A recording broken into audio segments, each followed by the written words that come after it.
Have you ever stopped to think about what actually happens inside your body when you just blink, or take a breath, or even feel a fleeting emotion like surprise or joy? We tend to think of these things as just happening on their own, almost like magic. But if you zoom in, deep inside almost every single cell in your body, there are literal microscopic power plants firing up. They are continuously burning fuel and generating the electrical charge required to make you, well, you. What if I told you that your entire life, your mood, your aging, your ability to handle stress, depends entirely on the health of these tiny invisible engines? It is a profound realization when you truly grasp it. We go through our days completely oblivious to the fact that we are walking, talking ecosystems powered by trillions of these structures. Modern biology calls them mitochondria. Most of us probably remember that classic phrase from high school, the powerhouse of the cell. But honestly, that phrase barely scratches the surface. It completely misses the cinematic complexity of what they actually do. Without them, complex human life simply cannot exist. And the terrifying part is that our modern civilization might be quietly, systematically damaging them. That is exactly what we need to unpack today, because we are seeing an absolute epidemic of exhaustion right now. People are burning out, dealing with brain fog, crashing in the middle of the afternoon. And we usually blame our mindset or our workload or just getting older. But the science is pointing somewhere much deeper. Before we get into why our energy is crashing, we have to talk about where these engines came from, because the origin story of mitochondria is easily one of the most mind-bending facts in all of biology. They weren't originally human at all, were they? Not at all. And this is where biology sounds like science fiction. According to the endosymbiotic theory, going back over 1 billion years on ancient Earth, mitochondria were actually independent, free-living bacteria. At some point, a larger, primitive cell essentially swallowed one of these bacteria. But instead of digesting it and destroying it, they formed a partnership, a biological alliance. The host cell provided a safe environment and nutrients, and the bacterium provided massive amounts of energy.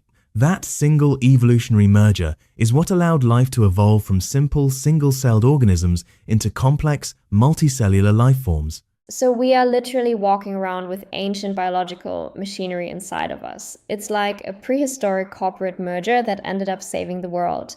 And they still have their own DNA, right? Totally separate from our primary human DNA. Exactly. Mitochondrial DNA is entirely distinct. It is a lingering signature of their independent past. Inside your body right now exists an energy system older than humanity itself. And the way they generate that energy is astonishingly sophisticated.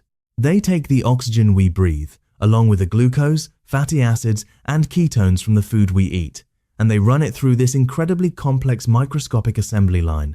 Through processes like the Krebs cycle and the electron transport chain, they produce something called ATP. ATP, the universal energy currency of the body. Precisely. If your body is a country, ATP is the cash that every single cell uses to pay for its activities. Electrons move through these microscopic protein complexes, creating proton gradients that generate energy. It is remarkably similar to how an ultra-efficient battery system works. Which means that every human experience at its core is fundamentally electrical and metabolic. When you put it that way, it fundamentally shifts how we should view our health. We aren't just flesh and bone, we are an energy grid. But that brings us to the modern problem. If this system is so refined, so evolutionarily perfect, why is everyone so utterly exhausted? Why is chronic fatigue the baseline for so many people today? Because we have radically changed the environment in which these engines operate. Mitochondria are incredibly resilient, but they are also sensitive to their environment. Modern life exposes us to a relentless combination of chronic psychological stress, poor sleep, constant overfeeding with highly processed foods, sedentary behavior, and artificial light that disrupts our circadian rhythms. All of this creates an inflammatory overload. When that happens, the mitochondria simply cannot process fuel efficiently.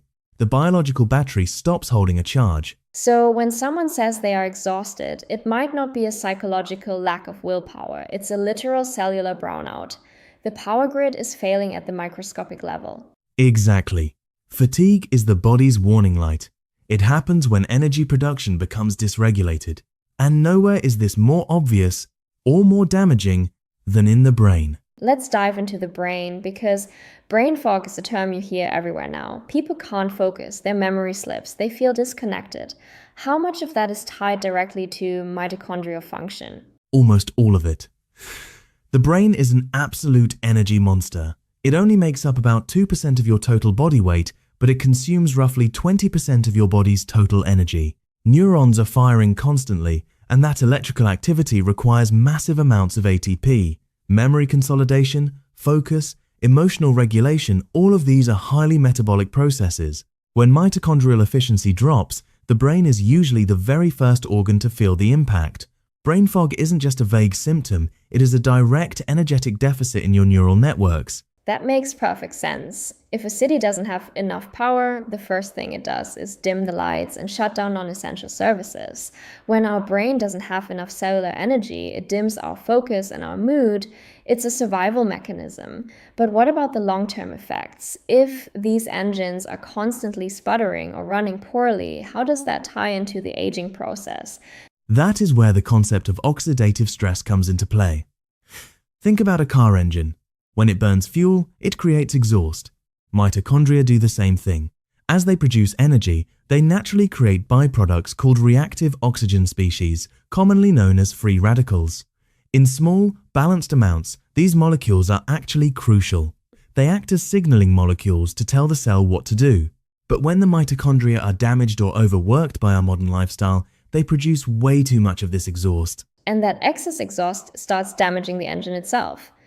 Precisely. This excessive oxidative stress begins to damage cellular proteins, cell membranes, DNA, and the mitochondria themselves. Researchers are now looking at this mitochondrial dysfunction not just as a symptom of aging, but as a primary driver of it. The slow decline in our energetic precision over time is what leads to neurodegeneration, chronic disease, and the physical frailty we associate with getting older. Aging is, in many ways, a progressive failure of cellular energy management. That is a slightly terrifying thought, but also incredibly empowering, because if aging and fatigue are tied to how well these little engines run, it implies we can tune them up. We don't just have to sit back and watch the battery drain. How do we actually fix this? How do we upgrade our mitochondrial capacity? The most fascinating aspect of mitochondrial biology is that they respond incredibly well to being challenged. They operate on a principle called hormesis. Hormesis is essentially the biological concept that what doesn't kill you makes you stronger. When you expose your body to controlled, acute stressors, your mitochondria adapt by becoming more robust and more efficient. Sometimes, the body even triggers mitochondrial biogenesis, which is the creation of brand new, highly efficient mitochondria. So we are talking about things like intense exercise, right? Pushing the body so it realizes it needs more power. Exercise is the most well-documented way to do this, yes. But it also includes practices like fasting, where you force the body to switch fuel sources and clean out damaged cells. It includes thermal exposure, like sitting in a hot sauna or taking a freezing cold plunge. These metabolic variations signal to the mitochondria that the environment is demanding, and they need to upgrade their hardware to keep you alive. It is a profound biological paradox. We have built a modern world designed entirely around comfort, climate-controlled rooms, food delivered to our doors, soft chairs, zero physical friction. And yet, that very comfort is starving our energy systems. By removing all the physical stress from our lives, we are literally weakening our life force. It is the ultimate irony of modern civilization. We engineered away the physical challenges that our mitochondria expect and require to stay sharp.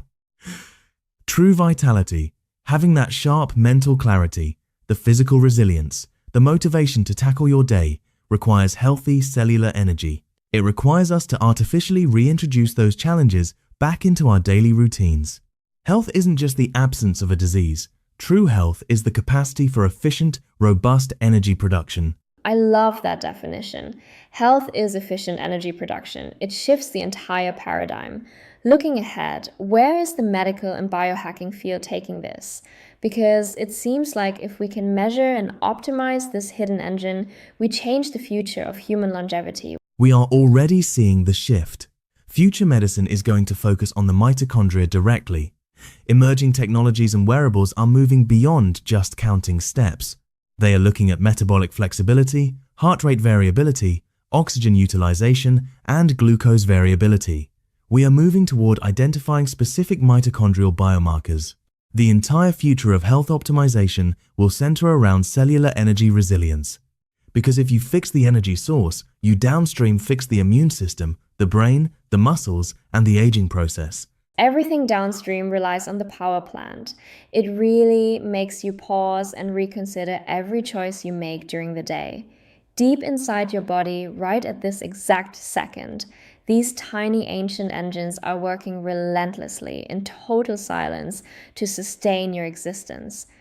And perhaps the difference between waking up exhausted and waking up full of vitality, the difference between physical decline and lifelong resilience, is ultimately written right there, at the level of cellular energy. We spend so much time trying to push through our days using sheer psychological willpower. But life is not powered by willpower alone. It is powered by mitochondria. We are energy systems first and everything else second. The moment we start treating our bodies with that level of respect, everything changes.